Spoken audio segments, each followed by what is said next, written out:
নমস্কার বন্ধুরা, আমাদের রাজ্যের মাননীয় মুখ্যমন্ত্রী মমতা বন্দ্যোপাধ্যায় মে মাসে নতুন করে 9টি প্রকল্পের টাকা ছাড়া কাজ শুরু করলেন। মে মাসে 10 তারিখের মধ্যে আপনাদের 9টি প্রকল্পের টাকা আসতে চলেছে সরাসরি আপনাদের ব্যাংক অ্যাকাউন্টে। 1200 টাকা থেকে শুরু করে 17,500 টাকা আপনাদের ব্যাংক অ্যাকাউন্টে চলে আসবে। বর্তমানে একাধিক প্রকল্প রাজ্যে চালু আছে। সেই সমস্ত প্রকল্পে নিজেদের নাম অনেকে নথিভুক্ত করতে পেরেছেন, আবার অনেকে এখনো পর্যন্ত নথিভুক্ত করতে পারেননি। 25 বছরের নিচে যারা তারা লক্ষ্মী ভাণ্ডারের জন্য আবেদন করতে পারেননি, তাদের জন্য নতুন একটি প্রকল্প আসতে চলেছে, যে প্রকল্পের দরুন তাদের 25 বছরের আগেই তারা নিজেদের নাম নথিভুক্ত করতে পারবেন। এবং বর্তমানে আমাদের রাজ্যের মাননীয় মুখ্যমন্ত্রী মমতা বন্দ্যোপাধ্যায় এটাও জানিয়ে দিয়েছেন, যে সমস্ত মহিলাদের 60 বছর হয়ে গেছে তারা সরাসরি বার্ধক্য ভাতার আন্ডারে চলে যাবে। লক্ষ্মী ভাণ্ডারের টাকা পেতে পেতে তাদের কিন্তু আর নতুন করে বার্ধক্য ভাতার জন্য আবেদন করতে হবে না। তাদের লক্ষ্মী ভাণ্ডারের টাকাটা সরাসরি বার্ধক্য ভাতাতে কনভার্ট হয়ে যাবে এবং সরাসরি তারা প্রতি মাসে 1000 টাকা করে পাবেন। তার জন্য তাদের নতুনভাবে আবেদনও করতে হবে না।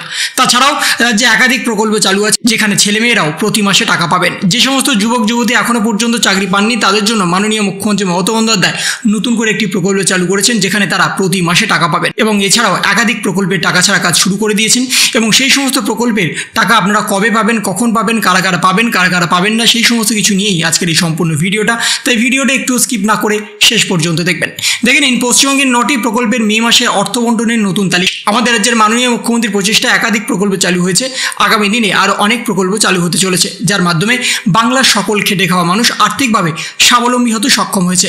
বর্তমানে প্রতি মাসে 1250 থেকে শুরু করে 17,500 টাকা পুরুষ মহিলা ছেলে মেয়ে সকলের ব্যাংক অ্যাকাউন্টে আসতে চলেছে। দুয়ারে সরকার ক্যাম্পে কিংবা গ্রাম পঞ্চায়েতে কিংবা বিডিওতে গিয়ে যারা আবেদন করেছেন, তাদের সকলকে মাননীয় মুখ্যমন্ত্রী মমতা বন্দ্যোপাধ্যায় বিরাট একটি সুখবর দিলেন। আগামীকাল থেকেই সকলের ব্যাংক অ্যাকাউন্টে টাকা পাঠানোর নতুন লিস্ট তৈরি করে ফেলেছে নবান্ন। এবং সেখানেই বলা হচ্ছে, প্রথম যে প্রকল্প সেটা হচ্ছে যুবশ্রী প্রকল্প।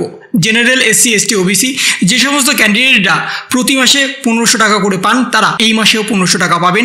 প্রথম ধাপে তাদের 1500 টাকা চলে আসবে। প্রথম ধাপে সবাই না এলেও দ্বিতীয় এবং তৃতীয় ধাপের মাধ্যমে সকলের ব্যাংক অ্যাকাউন্টে 1500 টাকা করে পাঠিয়ে দেবেন আমাদের রাজ্যের মাননীয় মুখ্যমন্ত্রী মমতা বন্দ্যোপাধ্যায়। যদি আপনারা এই মুহূর্তে যুবশ্রী প্রকল্পের জন্য আবেদন করতে চান, তাহলে আপনারা বাড়িতে বসে অনলাইন মারফত আবেদন করতে পারবেন। তার জন্য আপনাদের এই গরমের মধ্যে এমপ্লয়মেন্ট এক্সচেঞ্জ অফিসে গিয়ে আবেদন করতে হবে না। আপনারা বাড়িতে বসেই সমস্ত ডকুমেন্ট আপলোড করে নিজেদের লগইন এবং পাসওয়ার্ড কিন্তু পেয়ে যাবেন, এবং তার সাথে ভেরিফিকেশনও কমপ্লিট হয়ে যাবে বাড়িতে বসেই। তাহলে যদি আপনারা এই মুহূর্তে না করে থাকেন, তাহলে অতি অবশ্যই করে ফেলুন। এবং সামনেই নতুন একটি লিস্ট প্রকাশ হতে চলেছে। লক্ষ্মী ভাণ্ডার প্রকল্প।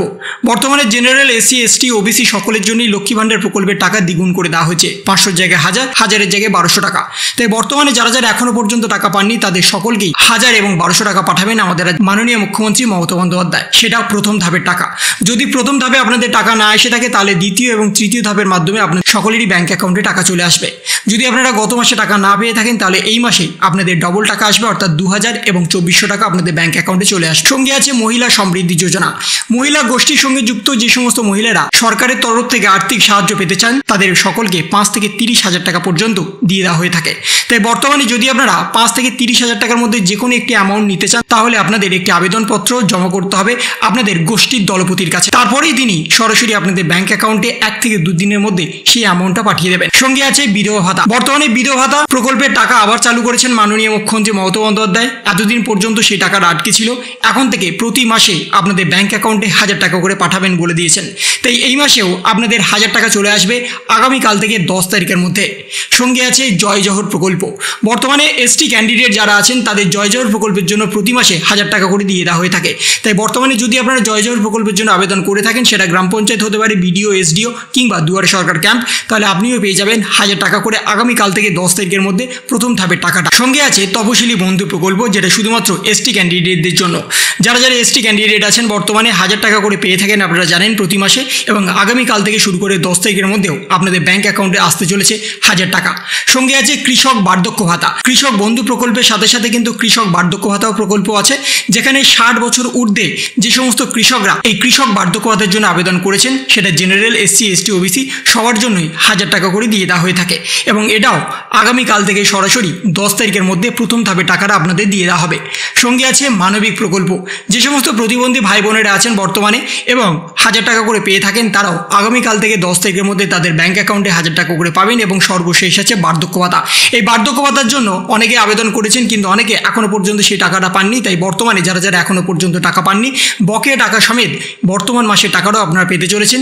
অর্থাৎ 1000-এর বদলে কেউ 4000, কেউ 5000 টাকাও পাবেন, আবার কেউ বা 1000 টাকাও পাবেন। তাই বর্তমানে যদি আপনারা আবেদন করে থাকেন, তাহলে সরাসরি আপনাদের ব্যাংক অ্যাকাউন্ট আগামীকাল থেকে শুরু করে 10 তারিখের মধ্যে সেই বকেয়া টাকা সমেত বর্তমান মাসের টাকাটা চলে আসবে। তো এই ছিল একটা ছোট্ট ভিডিও আপনাদের সকলের জন্য। যদি আপনাদের ভিডিওটা ভালো লেগে থাকে তবে লাইক করুন, শেয়ার করুন এবং অবশ্যই সাবস্ক্রাইব করুন। তার পাশাপাশি আপনার মতামত কমেন্টের মাধ্যমে জানান। ভালো থাকুন, সুস্থ থাকুন, ধন্যবাদ।